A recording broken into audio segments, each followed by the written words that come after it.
우석진 명지대 교수 모셨습니다. 어서 오세요. 예, 안녕하세요. 전공하고 찾아온 영원의 경제학자 우석진입니다. 조금 전에 그 말씀 드렸는데 방학해서 좋으시겠습니다. 예, 좋습니다. 교수는 예. 너무 좋은 직업인 것 같아요. 예, 대단히 감사합니다. 뭐 별로 동의를 안 하시는 것 같은데 지금. 또 우리 또 방학 때 또 해야 될 일이 좀 있어가지고. 그래요? 예. 채점하는 거. 아니 뭐 교수는 또 논문도 쓰고 막 이래야 되니까 책도 쓰고 논문도 쓰고 막 이래야 되니까 네, 그렇죠. 방학 때 이제 그런 거 하는 건데 대신 이제 저희는 그 보수가 없잖아요. 예. 예, 보수가 없으니까 좀 편안하긴 하죠. 예, 그래요. 그렇죠. 그죠. 이 세상에서 제일 맛있는 밥이 얻어먹는 밥이라고 하고요. 그렇죠. 이 세상 제일 힘든 일이 내일이라고 하더라고요. 그렇죠. 오늘 뭐 자영업자들 얘기할 건데 예. 자영업자들 자기 일이니까 쉴 수가 없고 네. 특히 이제 회사에 또 이사들 있잖아요. 임원들 있잖아요. 임원들은 연차가 없습니다. 그렇죠. 연차가 없습니다. 알겠습니다. 뭐 다 힘들죠. 뭐 다 힘든. 그냥 다 힘든 걸로 결론 내리시죠. 그렇죠. 네, 예, 대단히 감사합니다. 예. 자, 조금 전에 말씀하신 대로 좀 자영업자 얘기를 좀 해야 될 것 같은데 네. 지금 여기저기서 문제가 심각하다. 예, 이게 코로나 때보다 더 심하다. 네. 이런 얘기가 지금 나오고 있는데 네. 어느 정도예요 지금?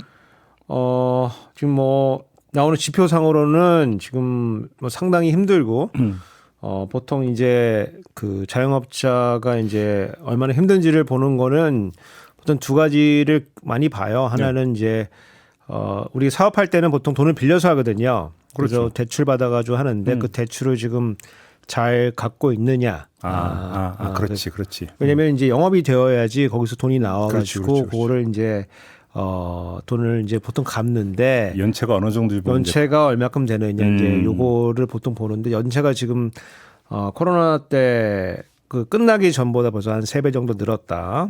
이제 이런 지표들이 좀 나오고 있고 뭐 요 지표는 이제 기업으로도 많이 써요. 이자 보상 배율이라고 기업이 이제 영업이익을 받아가지고 그다음에 뭐 이자 정도도 낼 수 있냐 없냐 그 이자 보상 배율인데 그렇지. 예, 그것도 못 된다 그러면 저희가 이제 한계 기업으로 분류하고 계속되면 좀비 기업이라 분류하는데 여하튼 지금 자영업자 관련해서 그게 조금 좀 어렵고 그다음에 이렇게 진행되면은 끝에 가면 이제 그 자영업자가 이제 가게를 닫거든요. 셔터 내리는데 그게 폐업률이에요. 그렇죠. 그래서 폐업률이 지금 어떻게 되고 있냐 그러면은 폐업률이 지금 상당히 지금 올라가고 있다. 특히 서울 뭐 우리 서울 지표도 있고 그다음에 전국 지표도 있고 그런데 여하튼 5년을 생존하는 자영업자가 지금 뭐 20% 초반대다. 어이구. 예, 그래서 5개가 출발하면은 5년 뒤에 이제 하나만 남아 있는 이제 그런 구조기 때문에 상당히 좀 어렵다는 거고 제가 이제 안타깝게 생각하는 건 뭐냐면은 저는 이제 재정학생이니까 정부의 역할을 보는데 정부가 이제 지난 이제 뭐 한국은행 발표한 건데 4월 말에 이제 경제 성장률이 이제 1.3%다. 그래서 이게 연율로 따지면 이제 5%대거든요. 왜냐하면 전 분기 대비 1.3%이기 때문에 연율로 따지면 이제 5.2%고 그리고 이게 실질 성장률이기 때문에 물가까지 고려하면은 우리가 돈으로 하는 거는 우리가 저 명목이라고 혹은 경상이라고 표현하거든요. 명목 성장률은 거의 8% 가까이 돼야 되는 건데 그러면 경제가 지금 화랑이어야 되는 겁니다. 그러니까. 예, 불타야 되는 건데 그래서 그때 발표한 게 뭐냐면은 우리가 재정에 의존하지 않고 민간 주도 성장을 했다. 예. 그러면서 내수가 반등하고 그다음에 수출과 내수의 균형 잡힌 회복세를 보이고 있다. 그래서 심지어 이제 기재부 내에서 일부 이제 고위 공무원들은 우리가 선거에서는 졌지만은 경제에서는 이겼다. 진짜 그런 얘기까지. 그런 얘기까지 하고 그랬습니다. 파티하고 막 그랬습니다. 예. 신나가지고. 진짜? 예, 파티는 뭐 제가 비유한 거지만은 기분 굉장히 좋아했는데 지금 그 저희도 이제 저희 코너에서 몇 번 제가 지적했는데 현장은 좀 목소리 좀 다를 수가 있다. 그 말씀 좀 들렸었는데 맞아요. 지금 그게 4월 말이고 지금 이제 6월 중반으로 가고 있는 건데 지금 한 달 반 만에 지표상으로도 내수가 굉장히 어렵다라고 이제 그런 것이 나와요. 그래서 그 지금 화면에 나오는 거는 지금 우리 최근에 이제 경제 성장률 그 위에 거고 그 아래 거는 그 성장에 기여한 그런 분야를 보여주는 거예요. 그래서 1.3%는 굉장히 최근 기준으로 봐서 굉장히 그 예외적으로 굉장히 성장 많이 했던 거예요. 근데 제가 봤던 거는 그러면 누가 잘해서 성장한 거냐 이제 이걸 따져봐야 되는데 그 아래에 보면 막대기가 이제 왼쪽 막대기가 있는데 많이 위에 올라 있는 게 건설 투자예요. 아하, 3.3%가 올랐다는 거거든요. 근데 지금 밑으로 내려가 있는 거. 밑으로 내려가 있는 거는 준 건데 이제 그 뭐 설비 투자 이런 게 줄었다. 그리고 수출이 늘고 수입이 줄었다. 그래서 순수출이 늘었기 때문에 그러니까 건설 투자와 순수출이 우리 성장을 1사분기 견인했다는 건데 이게 참 이 그대로 참 믿기 좀 어려운 게 1사분기 동안에 우리가 고금리였잖아요. 그러니까 모든 PF는 넘어간다 그러고 난리가 났는데 건설 투자가 늘어났다는 거거든요. 그렇네. 그러니까 신기하다 진짜. 누가 가서 투자를 했냐 도대체. 근데 이렇게 뭐 복잡하게 수치 이렇게 얘기할 것도 없는 게 길거리 다니다 보면은요. 예. 진짜 상가 공실이 되게 많아요. 그러니까요. 그리고 제가 최근에 도심에서 갖고 한 대단지 아파트 단지 쪽을 한번 지나가는 경우가 있었는데 그 대단지 아파트거든요. 그러니까 이제 상가도 있잖아요. 아파트에.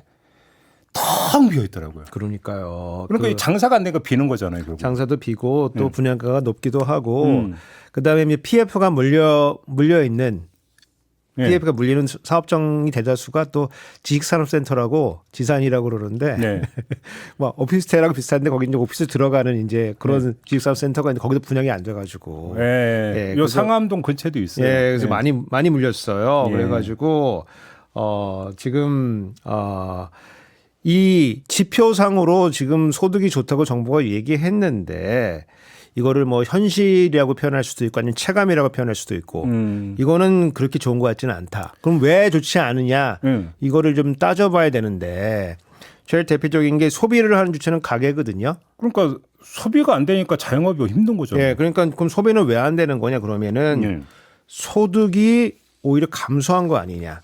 소득이. 그래서 그 최근에 이제 그 고용노동부에서 그 뭐 이제 사업체에 관련돼서 실태 조사를 해가지고 실질 임금 현황을 좀 발표를 했어요. 그래서 명목상으로는 1사분기 작년에 비해 봤을 때 1.3% 늘었다. 명목상으로 봤을 때. 그래서 작년에 4,100만 원 정도였는데 지금 4,200만 원 정도로 한 소폭 늘었다. 명목상으로는. 근데 물가가 3% 뛴 거 아니냐. 그 소비자 물가가 3% 뛰었기 때문에 실질로 명목은 1.3% 늘었지만은 우리가 물건 사서 살 수 있는 여력은 오히려 줄어들었다. 그래서 실질 소득이 1.7% 감소했다라고 이제 이게 정부가 고용노동부 보도자료를 지난 5월 30일 날 발표를 한 겁니다. 거기에다가 이게 더 문제는 뭐냐면은 작년 1사분기도 재작년에 비해 봤을 때 2.5%가 줄었어요.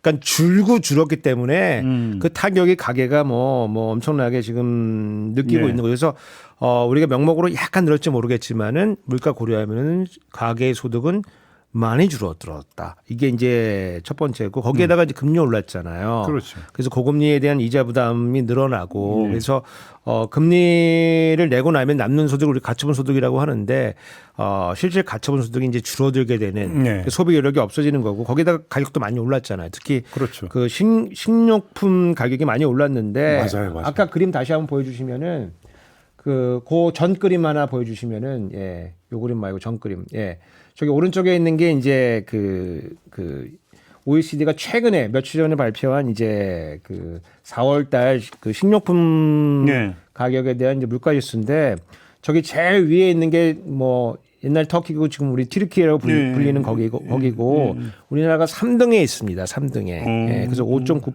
3등이고 우리 바로 밑이 멕시코입니다. 우리가 보통 멕시코 그러면 왠지 뭔가 좀 경치가 좀 불안하고 물가가 높을 것 같은데 우리가 더 높은 지금 상태입니다. 그래서 OECD 평균은 지금 4.7%이기 때문에 우리가 평균보다 훨씬 높은 이제 그런 상태이기 때문에 그러니까 소득 줄고 그다음에 뭐 금리도 많이 내야 되고 거기다가 직접 먹어야 되는 피할 수 없는 그 상품의 가격이 오르기 때문에 삼중고네, 삼중고. 이 소비 여력이 이제 없어지게 되는 거죠. 그래서 소비를 안 하기 시작하니까 자영업자들이 그 즉각적으로 이제 타격을 입게 되고 이제 업황이 안 좋게 되는데 여기다가 이제 그 우리나라 코로나 때 그 사회적 거리두기에서 자영업자가 안 좋았지 않았습니까? 근데 대부분의 선진국은 재정 지원을 해줬어요. 돈을 줬어요. 그런데 우리는 돈을 빌려줬거든요. 대출 지원해줘. 그래서 금융 지원을 했어요. 그래서 홍남기 생각하면은 진짜 어이없는데 그러니까 그런 논리에 넘어간 이제 좀 아쉬운데 여하튼 예. 그게 자꾸만 몇 번 상환 연장을 해가지고 지금 또 갚아야 될 시기가 또 왔습니다. 예. 그래서 또 업황의 부진이니까 금융감독원 발표에 이제 지난 6월 9일에 발표를 했는데 그 아까 말씀드린 이제 연체율이 지금 저 왼쪽에 보이는 게 이제 자영업자 연체율인데 지금 보통 0.17%여야 되는데 예, 지금 지난 한 2, 3년 동안에 3배 정도 0.54%를 뛰었다. 우상향 지금 상승폭이 거의 45도인데요. 그렇죠. 예. 뭐 엄청 빠르게 뛰고 있고 그러다 보니까 이제 외식업체들이 폐업이 늘어나고 있다. 그래서 이게 뭐 지금 뭐 매출이 안 좋은 것도 있고 이제 여러 가지 이제 정책들이 좀 같이 몰린 것도 있고 그다음에 정부의 대응이 좀 미흡한 것도 있고 그래가지고 지금 코로나 때보다도 지금 실질적으로 굉장히 좀 어려운 게 사실이다. 이게 이제 현장이고 아까 그 기재부 얘기로 돌아가가지고 근데 기재부는 성장률을 내세워가지고 거기에다가 인플레이션까지 내세워가지고 지금 경기 대응 안 해도 된다 이렇게 주장을 지금 해왔거든요. 근데 이제 그렇다 보니까 이 우리 경제 전망하는 기관들이 있어요. 뭐 KDI다, 한국은행이다, 뭐 금융연구원이다 이런 뭐 정부는 아니지만은 범정부에 속하는 기관들이 앞다퉈 가지고 이제 경제 성장률을 업데이트를 했습니다. 그래서 보통 한 2% 초반대 2.1%, 2.2% 올해 그 성장할 거라고 예상했는데 요거를 조금 받아들여 가지고 2.6, 2.5 이런 식으로 다 업데이트를 다 해버렸어요. 그래서 정부는 이렇게 우리가 경제 성장을 잘하고 있는데 니네가 좀 이렇게 얘기하는 거는 조금 파퓰리즘 아니야? 이런 약간 태도를 좀 취하고 있는데 여기 이제 그 전망하시는 분들이 이제 저희 뭐 선후배도 많고 그래가지고 저도 조금 이제 문제 제기를 좀 하거든요. 어떤 문제 제기를 하냐면은 저희가 이제 그 경제학에서 대학원에 이제 거시경제학을 처음 배우면은 이제 뭘 가르쳐 주냐면은 좋은 소식이 생기면은 이것이 일시적인 것이냐. 그렇지. 아니면 계속될 것이냐. 요거를 구분을 좀 해야 된다. 그렇죠. 그러면 이제 1사분기에 1.3% 성장했다는 거는 뭐 지금 뭐 어마무시하게 한 거거든요. 그러니까 굉장히 큰 일이 벌어졌는데 그러면 이게 계속될 것인지 아니면은 왔다가 그냥 가는 건지를 판단하려고 하면은 한 분기 정도 더 지켜봐야 돼요. 예. 근데 벌써 지금 이 4월 달 1사분기 1, 2, 3월이니까 4월 달 이제 뭐 국제 수지 관련해서는 좀 적자 소식이 좀 나오거든요. 그래서 지금 뭔가 좀 안 좋은 소식들이 조금씩 들리는데 그렇다면은 그런 업데이트 할 걸 좀 지켜봐야 되는데 한 분기 정도 지켜보고 해도 되는데 그럼 바로 해버렸어요. 물론 제가 이제 그 취재해 보니까 우리는 분기 단위로 업데이트하기로 지침을 바꿨다. 아니 분기 단위 업데이트 하더라도 지켜보고 할 수도 있는 건데 이렇게 올리게 된 거는 사실은 그 선거 전후해가지고 그 민주당의 이제 그 민생회복 지원금 이런 얘기가 나오니까 그거를 좀 견제하는 측면에서 조금 업데이트를 빨리 한 거 아니냐. 이제 이런 제가 이제 그런 해석을 한번 좀 드리고 싶고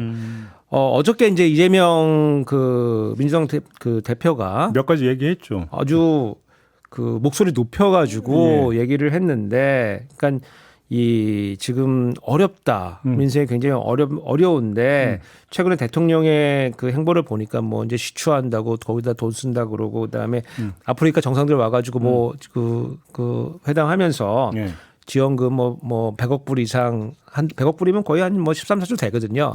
그거 약속을 했는데 그렇다면 그건 되고 자영업자 지원은 안 된다는 얘기냐. 이제 이런 말씀하신 거가 이제 오늘까지 이제 어제까지 이제 상황이고, 근데 최근에 조금 이 경제계에서도 지금 지표는 이랬지만은 현실이 그렇지가 않기 때문에 조금 이 반응이 조금씩 태도가 조금씩 바뀌기는 그런 낌새가 있어요. 그래요? KDI도 이제 뭐라고 하냐면은 지금 그 전에 했던 얘기는 어서 다 까먹었는지 KDI도 내수가 안 좋다. 그래서 금리 내리는 거를 한번 생각해 봐야 된다.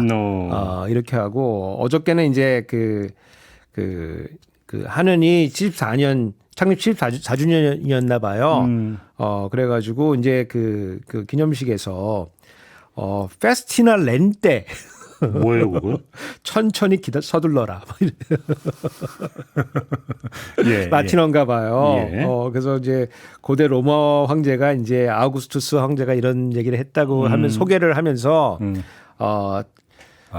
이런 말 격렬하게 쉬고 싶다는 얘기는 제가 들어봤는데 천천히 서둘러라는 말도 있구나. 지금 아무것도 하고 있지 않지만 더 격렬히 하기 싫다. 뭐 그런 건데 약간 천천히 서둘러라 이제 예. 이건데 이거는 이제 한쪽에서는 금리 인하를 할 때가 아니라고도 사람들이 많이 받아들이지만은 이런 얘기를 했다는 것 자체가 우리가 뭐 빠르게 하진 않지만은 우리 태도를 바꿀 수도 있다라고 하는 메시지를 지금 던진 걸로 좀 보고 있거든요. 시장에서는. 그래서 그 지난 1, 2, 3, 4월 때까지만 해도 완고했던 이제 이런 이 전망 기구들 그리고 정책 기구들도 조금씩 그 스탠스를 조금 그 바꿔가고 있다. 알겠습니다. 그러면 지금 이재명 대표는 민생회복 지원금 이제 계속 줄기차게 이제 그 제기를 하고 있는 거고 정부 대책은 뭐예요, 도대체? 정부의 대책은 지금 무대책의 대책인데 그래요? 예, 첫 번째는 아까 말씀드렸듯이 지표가 좋다. 그리고 인플레이션 위험이 있다. 그러니까 우리는 확장해서 갈 수가 없다. 네. 확장해서 간다는 거는 이 물가 상승 국면을 이어갈 수가 있기 때문에 네. 오히려 그 서민들에게 좋지 않다. 금리도 높아지고 물가도 좋다는 건 좋지 않다. 네. 라고 하는 게 정부의 이제 공식 대응입니다. 예. 근데 그 우리나라의 이제 인플레이션 문제라고 하는 거는 미국의 인플레이션 문제하고 조금 다르게 미국은 인플레이션이면서 지금 화랑이거든요. 네. 그 뭐 오늘 새벽에 지금 뭐 나스닥이니 S&P 500이니 뭐 지금 하여간 역대 최고가를 지금 갱신했다고 지금 난리고 예. 그래요? 그렇습니다. 예. 구만전자 나 진짜 죽겠네. 예, 넘어가고요. 예, 넘어가겠습니다. 네. 여하튼 예. 화랑이면서 이제 그럴 때는 이제 그냥 뭐 우리가 빡빡 이 경제를 이렇게 그 고금리 통해 가지고 이렇게 쫙 쬐면 좋은데 지금 우리는 이제 그렇지는 않아요. 인플레이션이면서 경기가 지금 안 좋은 상황이기 때문에 문제의 어려움이 있는 겁니다. 예. 문제 어려움이 있고 그리고 우리가 자영업자가 규모가 작지가 않아요.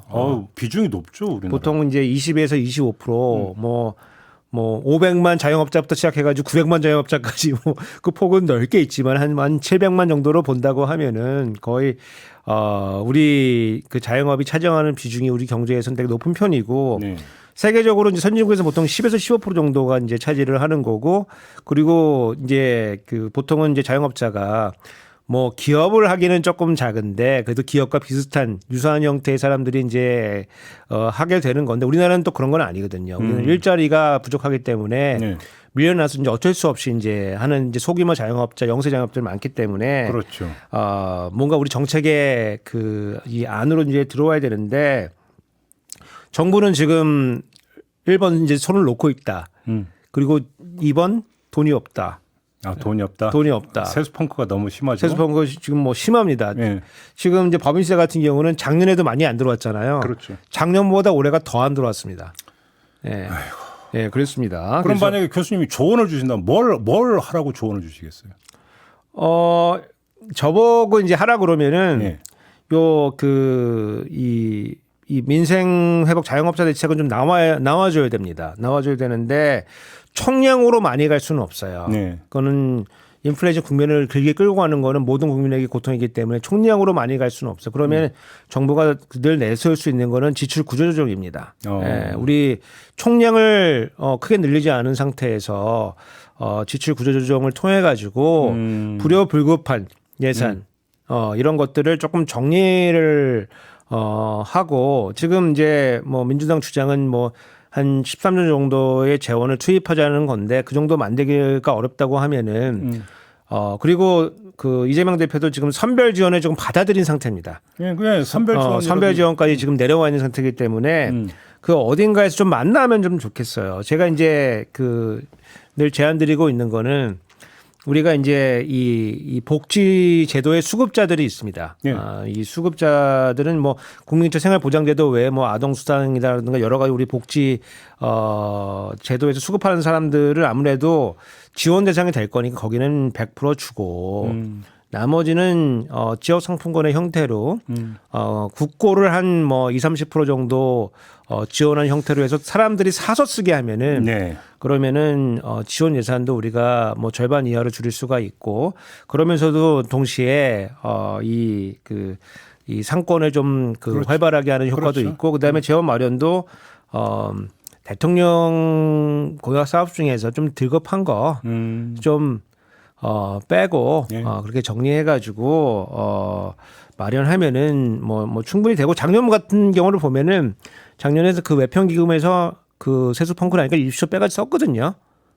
뭐 그렇죠. 물론 그 비판도 하긴 했지만은 맞아요. 기금에서 뺄 때가 좀 있습니다. 아직도 좀 있습니까? 우리나라 뭐 기금이 그동안 건실했기 때문에 예. 있습니다. 물론 그거를 지금 왜 빼냐 뭐 이런 뭐 반론이 있을 수가 있겠지만은 뭐 작년에도 많이 빼다 썼습니다. 지금 알게 모르게. 그래서 간단히 정리하면 그 하고자 한다면 방법은 있다. 방법이 있습니다. 예, 그 중간 어딘가에서 예.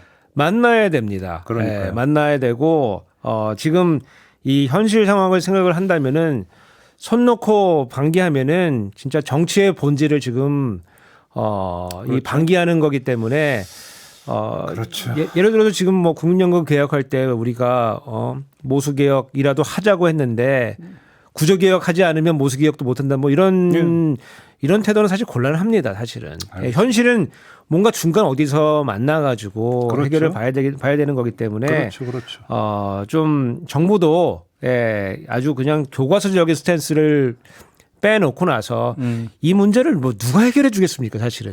뭐 외국에 뭐 노벨 경제학상 받은 사람들이 와서 이 문제를 해결해 주겠습니까? 아니면 뭐 뉴욕 타임즈가 해결해 주겠습니까? 정부가 발벗고 나서야 되는 이거는 우리가 해결해야 되는 문제고 우리가 비용을 치러야 되는 문제이기 때문에 머리를 맞대고 중간 어딘가에서 만나서 안 하는 것보다는 몇 발자국 나가는 게 좀 낫다고 봅니다. 그래서 근데 여기서 지금 이제 꼭 짚어야 되는 게 지금 자영업자가 엄청 힘들다는 얘기를 했어요.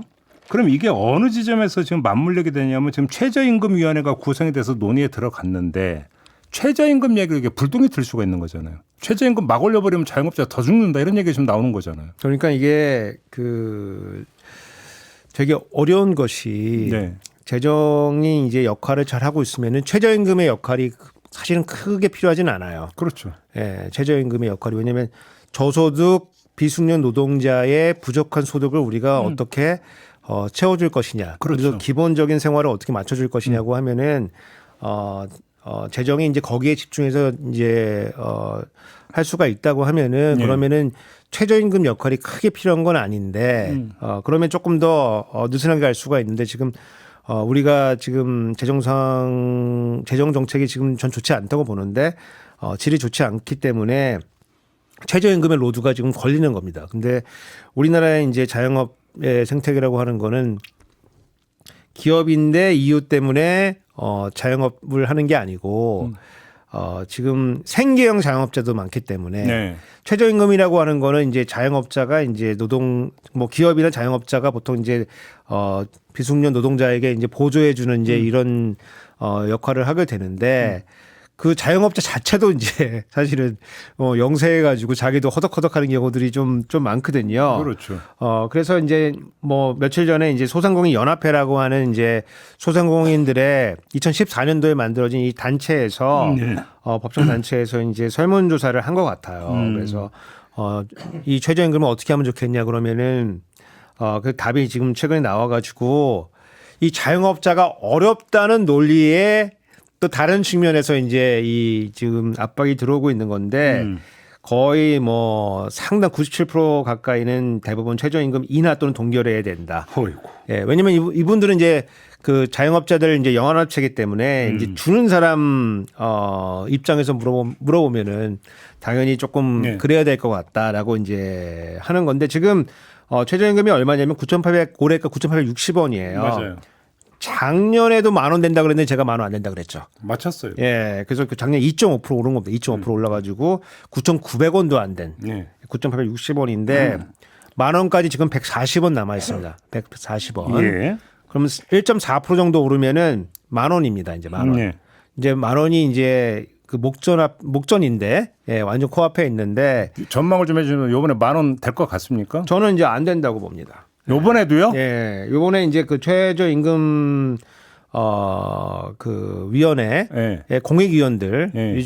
교체가 좀 됐어요. 예. 돼서 제가 그 저희 아시는 분들도 있고 그래가지고 조금 면면을 조금 보면은 이분들이 이제 69시간 하시던 분들이 들어갔습니다. 아, 69시간 노동제 얘기하고 있던 그 지금 어디 흔적도 찾아볼 수 없는 예. 69시간 해야 된다고 그 보고서 내셨던 분들이 공익위원회로 지금 들어가 있습니다. 예. 그러니까 이분들이 갖고 있는 시각은 내가 니네들 위해서 하는 얘기인데 일을 조금 할 때 많이 하고 쉴 때 좀 쉬는 게 좋지 않겠어? 예. 그리고 일 많이 할 때 지금 뭐 니네 한 40시간 원래 일하게 돼 있는 거니까 거기에 플러스 52시간 그건데 그거는 너무 작은 것 같아. 그게 널 위해서 좋지 않아. 69시간 해야 하는 게 좋겠어. 그러니까 이런 보고서 쓰시는 분들이 거기 들어가 있기 때문에 그건 사실 조금만 들어봐도 사실 말 안 되거든요. 말 안 되는데 그 얘기 무슨 얘기냐면은 이분들이 뭐 어떤 공익을 위해서 판단한다기보다도 정부의 눈치를 잘 보시는 분들이 들어갔기 때문에 그 요번에도 만 원 안 된다. 정보 사이드로 눕는다. 눕는다. 저는 이렇게 보고 그래서 이 지금 안타까운 게 뭐냐면 지금 당분간 2년 동안 선거가 없잖아요. 그렇죠. 중간엔 보궐이 생길지 모르겠지만은 그렇죠. 지금 그 뭐 공무원들 일부 공무원들 어떤 얘기 하냐면은 우리가 이때 마음대로 할 때다. 그래서 선거가 없어. 선거가 있어야지 사람들이 눈치를 좀 보는데 선거가 없어가지고 이때다. 그러면 아니 근데 아까도 말씀을 주셨잖아요. 지금 자영업이 힘든 이유가 가계 소득이 줄었기 때문이다라고 말씀을 하셨는데 최저임금이 그렇게 또 이번에도 만 원이 안 돼 버리면 가계 소득은 아무리 좋게 봐도 제자리인데 그러면 자영업도 이게 또 제자리가 아니고 1.4%가 이제 올라가는 건데 물가 소비자 물가는 3% 이상 되니까 감소하는 겁니다. 실질적으로 감소하는 겁니다. 그러니까 이제 지금 이 보수 신문들을 주로 해가지고 어떤 얘기가 나오냐면 지난 10년 동안 많이 올랐다. 그러니까 이번에 참아라. 지난 10년 동안 많이 올랐다. 그리고 자영업자 힘들지 않냐. 근데 이게 그 좀 생각을 좀 해보셔야 되는 게 이분들이 이제 소득이 없으면은 그러면은 또 자영업자도 또 같이 또 힘들어지는 그러니까. 이제 이런 악순환으로 돌아가게 됩니다. 그래서 물론 영세 자영업자들이 이걸 다 부담해야 되느냐 이거는 조금 다른 문제일 수가 있습니다. 근데 만약에 이 부담을 조금 영세 자영업자의 부담을 좀 덜어주고 싶으면은 그러면 정부가 조금 더 적극적인 태도를 견지하면서 이렇게 나가면 이해가 되겠지만은 그게 아니면은 조금 굉장히 좀 난항이겠다 이제 이런 생각이 들고 그 전체 구도는 이제 이 원래 뭐 사용자 노동자 측 그다음에 공익 이렇게 돼가지고 이제 공익 그 대표들이 보통 대표는 아닌데 사실은 정부 대표인데 결국은 지금 교수님의 진단을 종합하면 이번에도 또 을과 을 간의 다툼으로 결국은 그 귀결될 가능성이 상당히 높다고 봐야 되겠네요. 저는 이제 그렇다고 보고 있습니다. 그러면 지금. 교수님의 결론은 결국은 여기서 이제 또 정부의 재정 역할이 필요한데 정부는 지금 이제 발 빼고 있다 이런 거잖아요. 그렇습니다. 지금 그래서 조금 그러니까 우리나라 문제가 좀 어렵죠. 그냥 교과서에 나오는 단순한 문제가 아니고 굉장히 어려운 문제이기 때문에 쉽진 않지만 뭔가 중간 어딘가에서 답을 보려고 하면은 제3의 힘이 필요한데 그게 정부 역할이거든요. 그러니까요. 정부 역할 빠지고서 이 문제를 거기서 최저임금위원회에서 해결하라고 하는 거는 조금 너무 어려운 문제다. 알겠습니다. 너네끼리 한번 뭐 알아서 해봐라가 아니라 정부가 오히려 지금 앞장서서 나서서 뭔가 해법을 모색을 해야 될 때다. 네, 그렇습니다. 요즘은 좀 강조를 하면서 이럴 때 필요한 게 재정이죠, 사실은. 오늘 이야기는 좀 마무리해야 될 것 같습니다. 우석진 교수와 함께했고요. 저도 물러가겠습니다. 고맙습니다. 감사합니다.